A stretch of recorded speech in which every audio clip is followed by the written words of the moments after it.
depuis 8 ans et je trouve que ce rapport, finalement, il s'inscrit assez bien dans la lignée de ce qu'avait présenté Elisabeth Borne en 2023 avec ce grand plan rail, ces 100 milliards d'euros ventilés jusqu'en 2040, avec pour point principal la rénovation du réseau. On sait que c'est 10% du rail aujourd'hui en France qui est en mauvais état, 22% si on se concentre sur les petites lignes. Évidemment sur le nerf de la guerre, sur la nécessité de financement.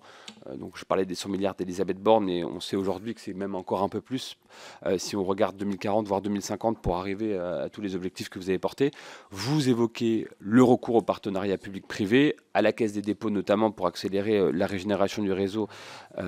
Comment est-ce que vous pouvez préciser, quelles mesures ces outils pourraient être mobilisés concrètement, le rôle de la Caisse là-dedans, quelles garanties peuvent être apportées pour que ces montages financiers restent compatibles avec nos objectifs de service public? Après, moi, ce qui me chagrine, c'est que ça fait des années que la Macronie, même si M. Cazeneuve défend le bilan de Mme Borne, n'a cessé de délaisser le ferroviaire. On le voit déjà même avec le budget de l'année dernière, où en fait déjà on était en baisse sur les questions du ferroviaire, et les investissements en particulier étaient en chute libre. Alors ça a des conséquences très claires, et notamment ça se voit avec le fret ferroviaire, puisque on a abouti quand même à une situation où on a simplement 9% des marchandises qui sont transportées par le ferroviaire, ce qui est moitié moins qu'au niveau européen, ce qui montre à quel point on est à la ramasse. Si on en arrive là, c'est parce qu'à mon sens, il y a une véritable analyse erronée de nos besoins en matière de transport, de la part notamment de la Macronie. Et notamment une analyse erronée en ce qui consiste au fait d'associer le ferroviaire avec la question du travail. Une conception du travail, par ailleurs, complètement passéiste, qui est d'ailleurs en contradiction avec la vision que la Macronie a du travail, puisqu'en fait, la Macronie n'a cessé de déréguler le marché du travail, et pour autant, et à développer le travail le dimanche, et pour autant, on continue de parler de l'importance d'avoir du ferroviaire uniquement en heure de pointe.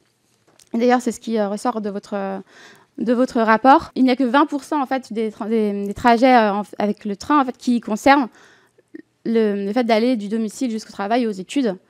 Et j'ai envie de dire, mais dans ces cas-là, qu'est-ce qu'on fait des 80% restants? Simplement, voilà, ce qui caractérise encore une fois la Macronie, c'est son entêtement. On le voit encore une fois avec la situation politique actuelle.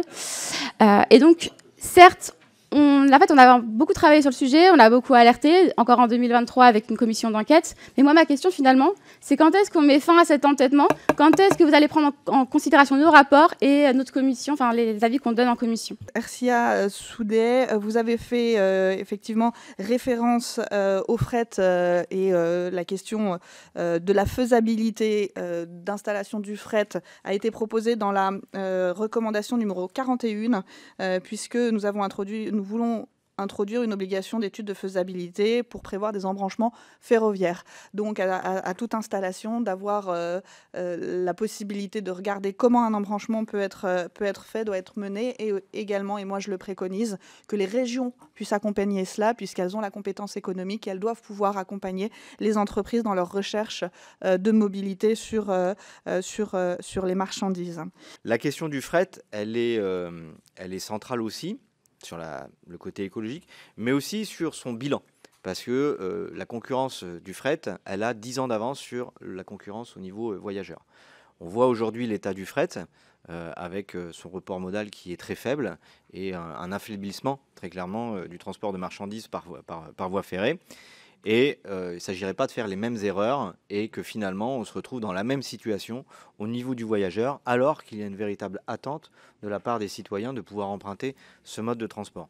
Il faut donc absolument le développer, il faut donc absolument en augmenter la fiabilité, en augmenter l'offre et le cadencement. Sur le TER, c'est ce qui a énormément marché et c'est ce qui aujourd'hui fait qu'il y a un engouement pour le TER. C'est le fait qu'il y ait une cadence régulière avec des horaires entre guillemets fixes, un train toutes les heures, ce qui permet d'éviter de se poser la question et de regarder toutes les 4 matins à quelle heure est son train. Et puis évidemment la question du train de nuit où la première tranche de 160 voitures a été déclenchée et ça a été mis dans le rapport où on préconise le fait qu'à très court terme, la deuxième tranche pour monter à 300 voitures puisse être déclenchée pour justement pouvoir ouvrir de nouvelles lignes, notamment sur la question de la transversalité entre régions.